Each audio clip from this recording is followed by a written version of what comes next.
Bart Furley stood up, his face reddening with a mix of triumph and indignation. Well, there it is. Ralph, prepare the paperwork. This unit will be vacant by the 1st of the month. But Ralph Furley didn't move. He stood up, his chest puffed out, his bruised plum leisure suit actually looking a bit dignified for the first time. No, Ralph said. Bart blinked.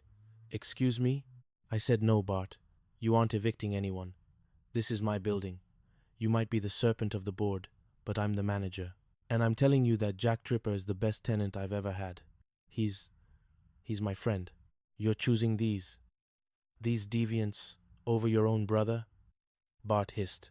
I'm choosing my family over a bully, Ralph said, his voice firm. Now, get out of my building, Bart, before I call the police and tell them about that little tax discrepancy you mentioned in the basement. Bart frozen. He looked at Ralph, then at the three young people standing together. He realized he had lost. Without a word, he grabbed his briefcase and stormed out of the apartment, slamming the door behind him. The silence that followed was heavy. Then it was broken by a collective cheer. Ralph, you did it, Jack shouted, hoisting the landlord into the air. I did, didn't I? Ralph laughed, his ascot finally falling off. Wait, what? Tax discrepancy? I don't know, Jack admitted, setting him down. I just hoped you were bluffing. I was, Ralph winked. But don't tell Bart. As the night settled over Santa Monica, the three roommates and their landlord sat around the table, eating the remains of the roast chicken. There were no more disguises, no more Austin, no more eyeliner moles. Jack reached under the table and found Janet's hand. She squeezed back. So, Janet whispered. What now? Now, Jack said, looking at her with a warmth that could melt the Pacific fog. We live. For real. And as the disco lights of a nearby club reflected in the window, apartment 201 was no longer just a sanctuary. It was home. Chapter 18. The Third Wheels Waltz. The week following the Great Furley Showdown was a blur of domestic bliss and awkward transitions. Jack and Janet were no longer just roommates. They were a couple, and the apartment, once a neutral zone of shared chores and playful banter, had become a minefield of romantic tension. Jack would accidentally brush against Janet's hand while passing the orange juice. Janet would linger in the kitchen just to watch Jack whisk eggs. It was sweet, it was nauseating, and for Cindy Snow, it was increasingly lonely. Does anyone want to play Boggle? Cindy asked one Tuesday evening, holding up the box like a peace offering. Jack and Janet were currently sharing the wicker love seat, their heads tilted together as they whispered about a new restaurant opening on the pier. They didn't even look up. In a minute? Sin, Jack murmured. Yeah, in a minute, Janet echoed, her hand resting on Jack's knee. Cindy sighed and put the game back on the shelf. She walked out onto the balcony, looking out at the Santa Monica night. She was happy for them, truly, but she felt like the last survivor on a sinking ship of platonic friendship.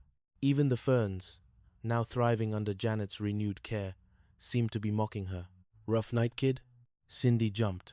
Ralph Furley was leaning over the railing of the balcony below, wearing a bathrobe that looked like it was made of discarded Christmas tinsel.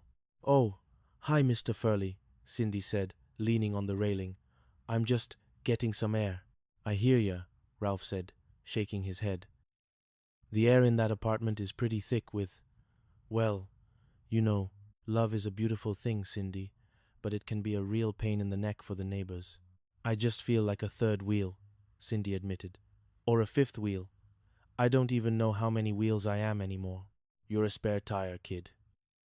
And every car needs a spare, Ralph said, trying for profound and landing somewhere near confusing. Tell you what, tomorrow night, there's a disco contest at the community center. I need a partner who doesn't have the knees of a 90-year-old. You in? Cindy looked at the glowing lights of the pier. She looked back at the love seat inside, where Jack was currently kissing the tip of Janet's nose. You know what, Mr. Furley? I'm in. Chapter 19. The pier's new flavor. Jack Tripper had a new job. After turning down the cruise ship, Senor Rodriguez had been surprisingly gracious, mostly because he knew he couldn't find another chef who could handle a VIP crisis with as much flair and wine as Jack. "I'm working at the bistro on the pier," Jack announced, pinning his new chef's hat to the bulletin board. "It's local, the hours are better, and I don't have to learn how to tie a nautical knot." "And the pay?" Janet asked, leaning over the counter. "Enough to buy you the biggest bouquet of lilies in California," Jack said, pulling her into a hug. But the new job brought new complications. Larry Dallas, unaware of the official status of Jack and Janet's relationship, had decided it was his mission to find Jack a real woman now that he didn't have to pretend for the landlord. "Tripper, pal, I've got her." Larry burst into the apartment on Friday afternoon, wearing a leather jacket that smelled of stale cigarettes and ambition. "She's a dental hygienist from Encino. She likes cooking, she likes hiking, and she's got a smile that would make a shark jealous." Jack pulled away from Janet, his face reddening. "Larry, not now. What's the matter? Playing hard to get? Come on, we're going to the Beagle. Double date. I've got a stewardess for me and the hygienist for you." Janet crossed her arms. "Larry, Jack is busy tonight." "Busy? Doing what? Fluffing pillows?" Larry laughed, then froze as he saw the way Jack was holding Janet's hand. He looked at Jack, then at Janet, then back at Jack. "Wait, are you two?" "Yes, Larry," Jack said, his voice firm. "We are." Larry's jaw dropped. He looked at them for a long 5 seconds, his brain clearly rebooting. Then a slow, predatory grin spread across face. "Tripper, you dog. You absolute, brilliant dog. You used the gay roommate bit to get the girl. I always knew you had a bit of Dallas in you." "It wasn't a bit, Larry," Janet snapped. "It's real." "Of course it is. It's the best long con I've ever seen. I'm proud of you, pal. Truly." Larry walked over and slapped Jack on the back, nearly knocking the wind out of him. "Because I'm still available." Chapter 20. The Unscheduled Inspection. The bliss was short-lived. On Saturday morning, while the apartment was still filled with the scent of Jack's famous sourdough pancakes, the phone rang. Janet answered it. Her face went from rosy to pale in 3 seconds. "Mother?" "Yes." "No, it's a wonderful surprise. You're where? The airport?" She hung up and looked at Jack, her eyes wide with terror. "My parents. They're here. They're taking a cab from LAX." Jack nearly dropped the spatula. "Your parents? The ones from the Midwest? The ones who think Santa Monica is a den of iniquity?"